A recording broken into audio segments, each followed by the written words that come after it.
Hello, everyone. I'm here with James Hornick. James, thanks for talking to me today. Yo, thanks for having me. Appreciate it. I'm excited about this. You are the CRO and partner with Hirewell.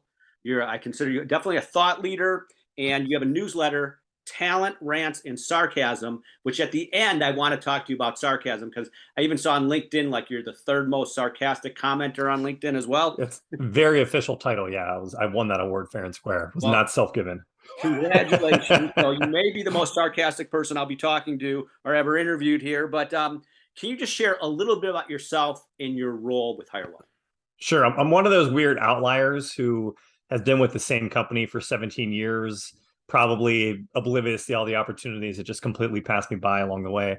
But I joined Hirewell in 2005. I've had multiple different roles there, which is why I've stayed kind of all this time. So when I joined, we were 4 to 5 people, tiny shop. Now we're about 200, so I've grown a lot. Obviously, when you grow, there's more things to do, there's more things to solve. So I became a partner along the way. But I was a tech recruiter. Then I launched our marketing recruiting practice from the ground up. Then I moved into more of like a BD and started like our marketing role capacity at Hirewell, just talking to marketers all day and learning what they do.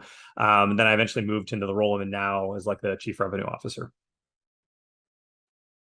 Nice. Well, um, I've been following you. As I said, I've been impressed with your content, the things that you've shared.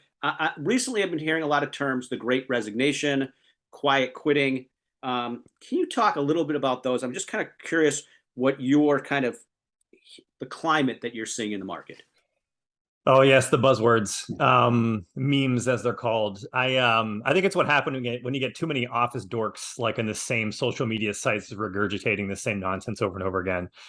No, but it's real. The Great Resignation. I mean, that's a very 2001, early 2002. I'm sorry, 2021, early 2022 term. That's how old I am.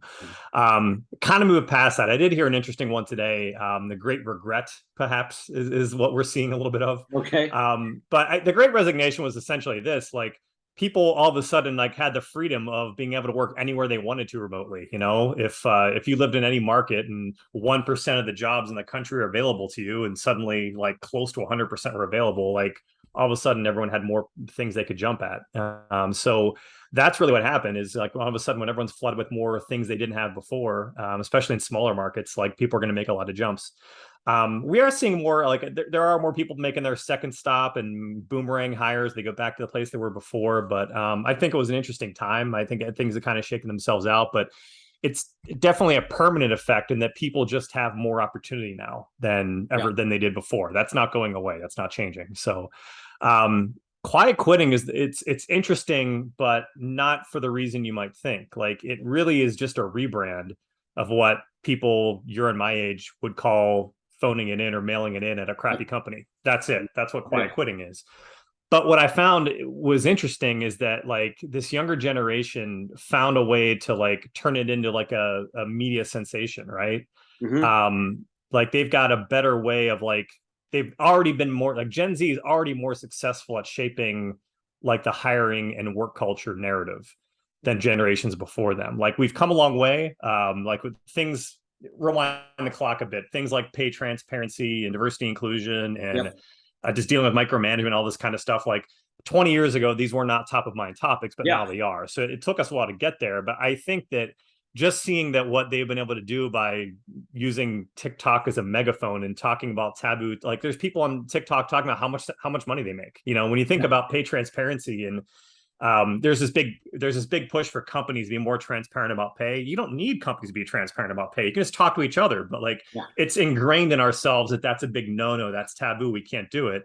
But you know, if people are just doing it out in the open now and they're more comfortable with it, like those problems just it forces companies to be on their heels and kind of react in what I think is a more positive way. So I don't know. I'm sure you'll see a lot of takes from people that like love dunking on the younger generation, like oh they're a bunch of complainers, but it's just like it's boomer talk. I think it's good that Yeah. like this new generation is really kind of taking the ball and running with it. So I think I read a post of you a couple of weeks ago. Again, I feel every generation you can learn from, but definitely Gen mhm. Zers, are very tech savvy and very frank in how they think and how they feel. I think challenge the status quo. I think there's lots to learn from it. Yeah, Uh, yeah.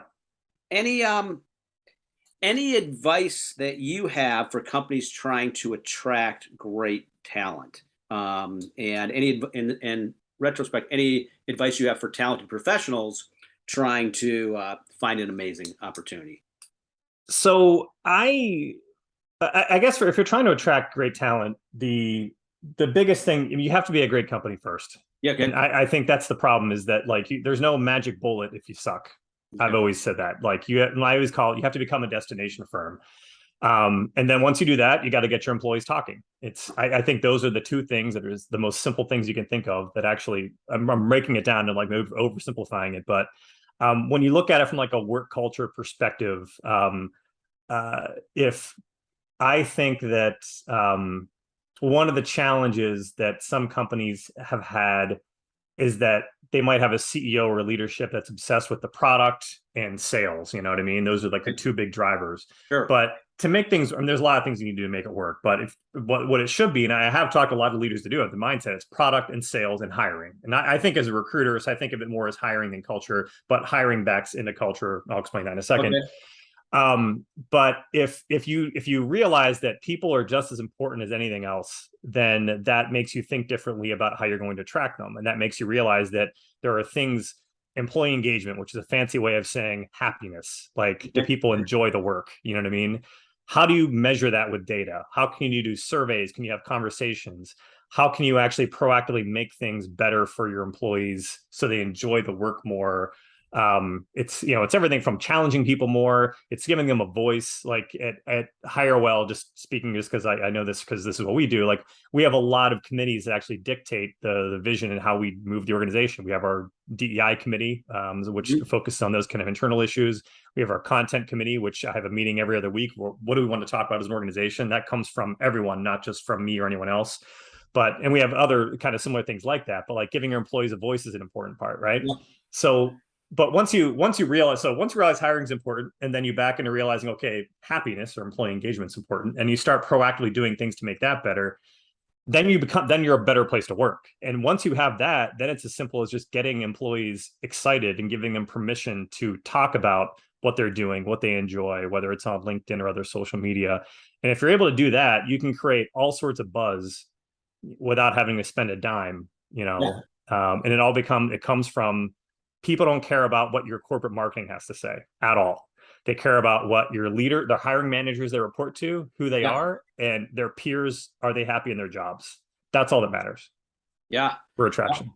Um, yeah, it's funny. I use the term employee engagement a lot. Obviously, the buzzword, but really we focus on happiness. Yeah. How about the follow up with, if somebody is a professional and they're thinking about a new opportunity or interviewing or things like that, and any advice for them, knowing what companies are looking for, like what makes somebody stand out, or Um, I guess that's a tough question because it kind of depends on the area. Like, are they trying to do a pivot? Are they trying to get into something new? yeah, Or are they just trying to find cool companies and finding what's out there? So I guess it's a lot to unpack. I think that uh, I look, if you're asking from a perspective of people making pivots, I think yeah, there's a lot. It's tough to do, but it's a lot easier than you think. I had a podcast recently with a gentleman who's a 20-year technical architect and whatnot, and he's a big proponent of low code, no code type solutions and how that's going to be the future of software development. Like the software, still need your true software architects that can actually do their granular stuff, but like a lot of stuff is just comes down to smart people learning how it works, learning how to solve business problems. yeah, And he's known quite a few people that went from like being a teacher, taking a class, then taking all their broad knowledge of like communication and problem solving with how some of these no code solutions work. Next thing you know, they've got like a technical architect, or like not architect, but a technical analyst job that pays double what their salary I was, see. and there are a lot of pivots like that are very possible. It just comes down to kind of always, I mean, it sounds cliche, but like learning new skills, understanding kind of what's in demand out there. But I can tell you for sure that things in like the technical track are easier to get into than people realize. When people hear technology, they think like, Mhm. I gotta get a CS degree, which is not the case anymore.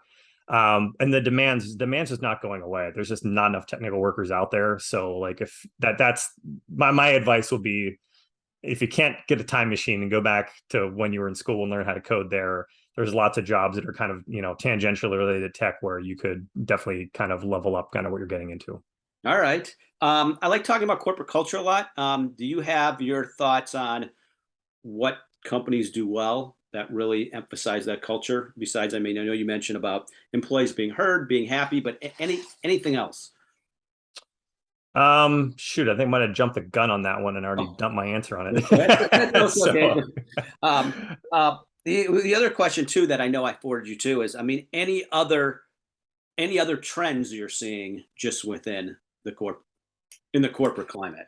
so right now, I guess related to hiring, what's interesting is that there's a false sense with some companies that it's all of a sudden a hire like an employer's market for hiring, which it Yeah. still isn't. Yeah. I think that there's so much news about layoffs, right? If Mhm. you this company's laying off, this company's laying off. But if you actually look at like the U.S. Bureau of Labor Statistics data on it, did you know 2022 is actually the lowest amount of layoffs we've ever had in the past 20 some years? Oh wow, no, I did not know that. So Yeah, it's just look it up. If you yeah, go to the, there's plenty of sites there's a couple sites I go to that kind of have this data up yeah, there. It's crazy. Like I think like April or May was the lowest month on record since they started taking this data like in the year 2000.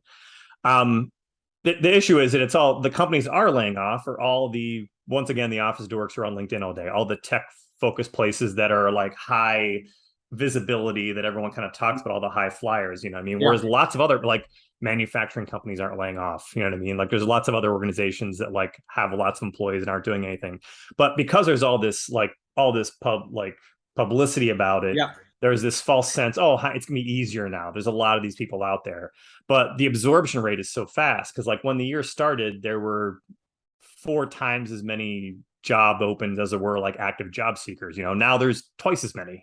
So it's still like there's still not enough workers to go around. And I think what companies realize that they go through this phase of okay, things are going to get easy, and then suddenly they realize okay, they're back to square one with their searches. They've spun their wheels for a couple months and now they need more help. So yeah, we're still kind of in that. It's still hard to hire. All right, all right. This question is that I'm really excited to talk about this topic. I mean, I like humor in the workplace. I think humor can be really powerful, connecting people, letting people more be themselves. But people sometimes humor can offend. And I mean, and again, you identify yourself as being sarcastic. Do you have any thoughts on humor and sarcasm professionally? Is there the do's and don'ts, I guess? Well, I consider myself as someone who has high EQ, I guess. So Okay. I think that humor is I there's a line, and if you know where the line is, you're always fine. If you're kind of oblivious to the world and you don't know where the line is, that's where people get in trouble. So Yeah. it's one of those things where it seems like common sense and it should be, but it isn't for everybody, obviously. But I believe that I don't believe in being edgy for the sake of being edgy. I don't believe in like trying to be something you're not or trying too hard. But there's a great newsletter you should look into. Louis Grenier. I don't know how to pronounce Okay. the last name. He's a French gentleman. He's a marketer, and it's his newsletter is "Stand the Fuck Out." That's the name of Okay. his newsletter. And his school of thought in marketing is the same way I've always thought. It's just that um, there's this draw to be bland and boring and safe in marketing, like if you Yeah. market by committee, everyone ends up sounding the same because what are we supposed to sound like as a SaaS firm or something like that? Whereas like standing out is the entire point of marketing. It's sounding different, looking different, whatever. And for whatever reason, like especially in the B2B space, which like a lot of I'm sure most of your audience is in, like that's like being boring is the norm and everyone's afraid to. So for me, it's not about like trying to be sarcastic and just being myself. Like this is Yeah. just how I talk all the day. And realizing that like you don't have to have a separate face on when you're with clients or when you're posting on social or when you're talking with your friends. Like, just truly be yourself in the way you communicate, no matter what the form is. It's easier, it's less time consuming, it's more fun. But I guess like the only caveat being is like I also like consider myself, aside from being sarcastic, is like I'm nice and Yeah. I'm Yeah. helpful. People ask me questions, I enjoy engaging with them. You know what I mean? I never intend to hurt anyone's feelings or anything like that, so but I think that's really what's important is like there's one, a fear of people being themselves, like they have that professional self Yeah. versus like personal self, and I think it's getting comfortable with realizing you'll do better professionally if you're able to if you're able to look and act like your personal self all the time. And then, but there's that second level. I think people clam up when they're doing things content wise or social media because it's just like stage fright. It gets scary. You know what I mean? Yeah. But I think it's just reps. The more times you do it, the more comfortable you get having conversations and realizing that it's not that scary. It's just, it becomes kind of second nature. So Yeah. Well, I mean, I've worked with a lot of people that I feel like might not have always the highest IQ or know EQ or know exactly where the line is. So I have seen people take a yeah, risk and get in it trouble. happens, you know. Uh, So I don't know. That's a yeah. problem I don't know how to fix for you. Yeah. So Yeah. I don't know. And me personally, I believe in some self-deprivation. Like I'll make fun of like I got a 5 o'clock shadow. I'm vertically challenged. My hair's Right. lost, and I made someone like my co-founder. We're the same age, so we might banter a little on that. But I try to shy away from that from with others. But you also mentioned you comment sarcastically on LinkedIn. I mean, do you do that sometimes to increase engagement, or just being yourself, or thoughts on that? Just because it's fun. Yeah, yeah, It's just I don't know.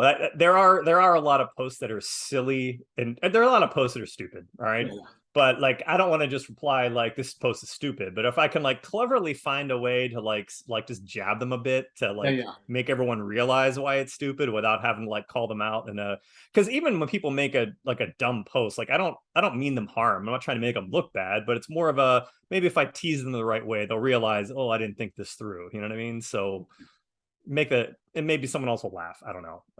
But that's kind of my thinking on it, is just, I guess it probably does help with engagement, but I don't know. I'm just honestly just trying to entertain myself. Yeah, yeah. Good to entertain yourself and others. So, before we go, anything else you can talk about your newsletter? I'm just curious. What do people get out when they sign up for your newsletter?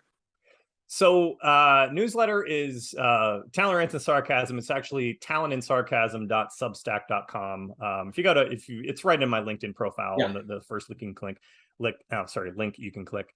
Honestly, it's just my LinkedIn posts. The reason why I started doing it was like I typically put a lot of time and effort into like I look at LinkedIn as like a blogging platform where I'm Hmm. trying to like add some value to my takes, and I kind of think things through mostly, unless I'm like promoting like the next show or something that I'm kind of putting on.